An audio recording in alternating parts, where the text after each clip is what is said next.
من جديد. في إطار احتفالات مصر بيوم اليتيم، أقامت إحدى الجمعيات الأهلية بالإسكندرية بالتعاون مع المنطقة الشمالية العسكرية احتفالية بهذه المناسبة بنادي الفتح.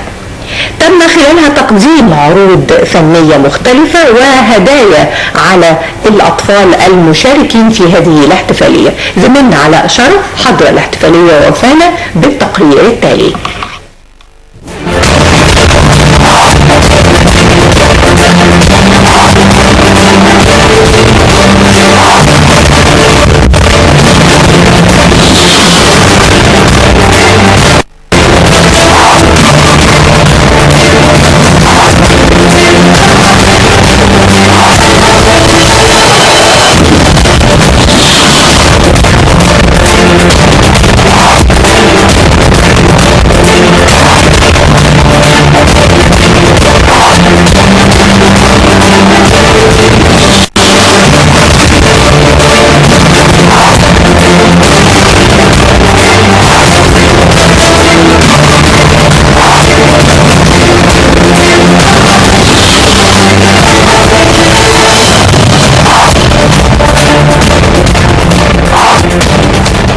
نجمع الناس عن طريق الموبايلات، عن طريق هي بتبقى عموما عن طريق السوشيال ميديا اكتر. اعرف عليكي دنيا علي حسنت عبد المقصود. كلمينا عن تنظيم الاحتفاليه اليوم. احنا النهارده عندنا يوم يتيم ل 200 طفل يتيم. احنا جايين النهارده علشان نرسم بسمه على وشوشهم، جايبين لهم العاب كبيره وفقرات مسرح وتلوين وهاند كرافت، وكانتين ده مفتوح ليهم طول اليوم، وعندنا كمان هدايا بنجهزها. كل ده بنعمله هنا خلال اليوم، يعني بنجهز معانا الهدايا وبنوزعها عليهم، ويبقى الالعاب الكبيره دي شغاله طول اليوم معاهم، وفقرات المسرح زي ما حضرتك شايف. هل هناك مشاركه من رجال الاعمال معاكم في هذه الاحتفاليه ولا كلها بالجهود الذاتيه بالنسبه للجمعيه؟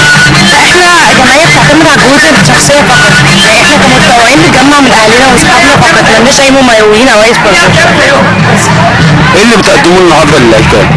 احنا معانا النهارده 200 طفل بنقدم لهم العاب للاطفال ومسرح للعرايس، ومعانا كانتين طول اليوم، ومعانا هاند كرافتس، ومعانا كمان من وزاره البيئه بيعلموا الاولاد ازاي يدوروا التدوير وكده، ومعانا كمان تلوين للاطفال على الوشوش ورسم حاجات زي كده طول اليوم.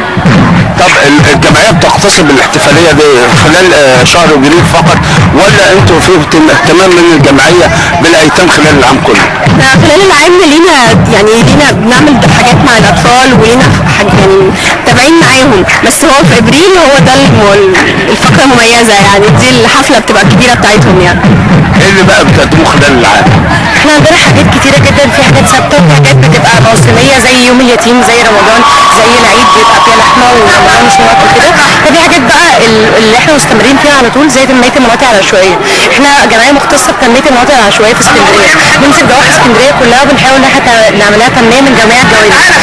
ده الهدف الاساسي بتاعنا. حتى معظم الاطفال اللي هنا النهارده معظمهم من المناطق العشوائيه، احنا بنحاول المناطق العشوائيه مش اي حد بيعرف يوصل لها، فاحنا بنحاول نجيبه عشان نعرف نبسطهم في يوم زي ده.